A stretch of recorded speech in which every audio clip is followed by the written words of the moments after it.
हरे कृष्णा, राधे राधे। आज हम आपको आंवल की एकादशी की व्रत कथा सुनाएंगे। होलिका दहन के 4 दिन पूर्व फागुन के शुक्ल पक्ष की इस एकादशी का नाम आंवल की एकादशी है और इसे रंगभरी एकादशी भी कहते हैं। इन दिनों आंवले के वृक्ष में भगवान का निवास रहता है, इसलिए आंवले के वृक्ष के नीचे बैठकर भगवान की पूजा करने और आंवले खाने तथा दान करने का विशिष्ट महत्व है। ब्रह्मर्षि वशिष्ठ जी ने और महाराज मानदाता के मध्य संवाद रूप में है। इस एकादशी की कथा इस प्रकार है। त्रेता युग में एक दिन महाराज मानदाता ने ब्रह्मर्षि वशिष्ठ जी से अनुरोध किया, हे मुनिवर, यदि आप मुझसे प्रसन्न हैं तो कृपा पूर्वक मुझे ऐसा कोई व्रत बताइए जिसके करने से मेरा सब प्रकार से कल्याण हो। महर्षि वशिष्ठ जी ने उत्तर दिया, हे राजन, यूं तो सभी व्रत उत्तम हैं, परंतु इनमें सर्वोत्तम है आंवल की एकादशी। फागुन मास के शुक्ल पक्ष की इस आंवल की एकादशी का व्रत करने से सभी पाप नष्ट हो जाते हैं। इस व्रत को करने से 1000 गायों के दान करने के बराबर पुण्य प्राप्त होता है। इस बारे में एक कथा मैं आपको सुनाता हूँ, ध्यानपूर्वक सुनिए। वैदिक नामक एक नगर में एक ब्राह्मण, क्षत्रिय, वैश्य और शूद्र चारों वर्णों के परिवार आनंद पूर्वक रहा करते थे।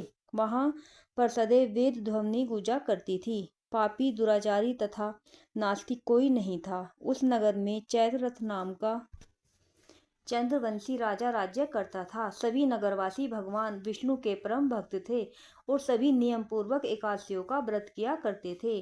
प्रत्येक वर्ष के समान फागुन मास के शुक्ल पक्ष की आंवल की एकादशी आई। उस दिन राजा, प्रजा तथा बाल वृद्ध सबने हर्ष पूर्वक व्रत किया। राजा अपनी प्रजा के साथ मंदिर में जाकर कुंभ स्थापित करके धूप, दीप, नैवेद्य, पंचरत्न आदि से धात्री आंवले का पूजन करके इस प्रकार स्तुति करने लगा, हे धात्री, आप ब्रह्मा जी द्वारा उत्पन्न हुए हो और समस्त पापों का नाश करने वाले हो, अतः आपको नमस्कार है। आप मेरा अर्घ्य स्वीकार करें। आप रामचंद्र जी द्वारा सम्मानित हो। मैं आपसे प्रार्थना करता हूँ कि आप मेरे समस्त पापों को समूल नष्ट करें। मंदिर में सबने रात्रि को जागरण किया। रात के समय वहां एक बहेलिया आया जो अत्यंत पापी और दुराचारी था। वह अपने कुटुंब का पालन जीव हिंसा करके किया करता था। उस दिन उसे कोई शिकार नहीं मिला, अतः निराहार रहना पड़ा। भूख तथा प्यास से अत्यंत व्याकुल वह बहेलिया मंदिर के एक कोने में बैठ गया और विष्णु भगवान तथा एकादशी महात्म्य की कथा सुनने लगा। इस प्रकार अन्य मनुष्यों की भांति उसने भी सारी रात जागकर बिता दी। प्रातःकाल घर आकर उसने भोजन किया। कुछ समय बाद बहेलिये की मृत्यु हो गई। आंवल की एकादशी का व्रत व जागरण करने के कारण अगले जन्म में उस बहेलिये ने राजा विदुरथ के घर जन्म लिया।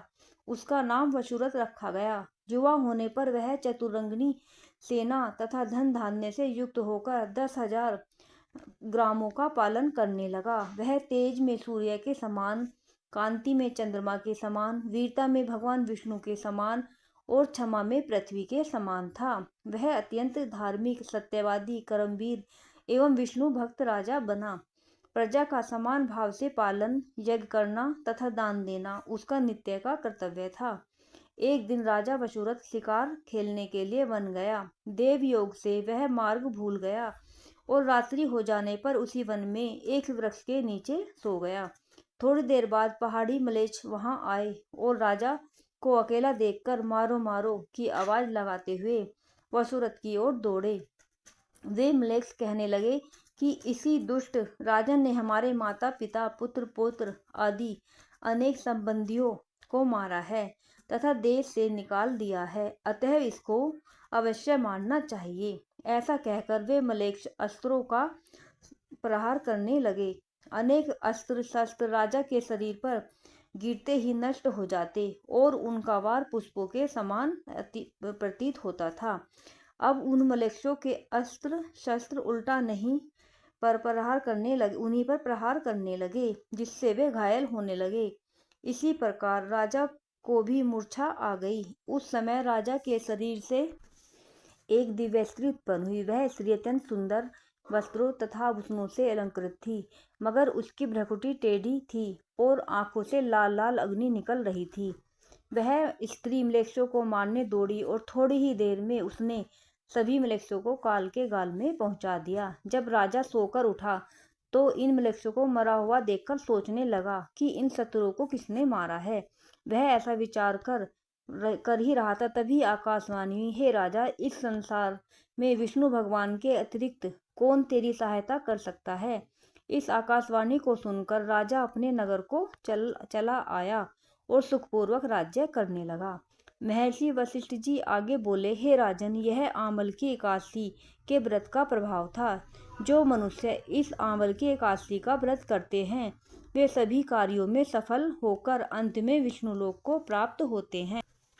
इस दिन आंवले के पेड़ के नीचे कलश स्थापित करके धूप दीप नैवेद्य पंचरत्न आदि से भगवान परशुराम की पूजा की जाती है और इस दिन आंवले का सागार लेना चाहिए।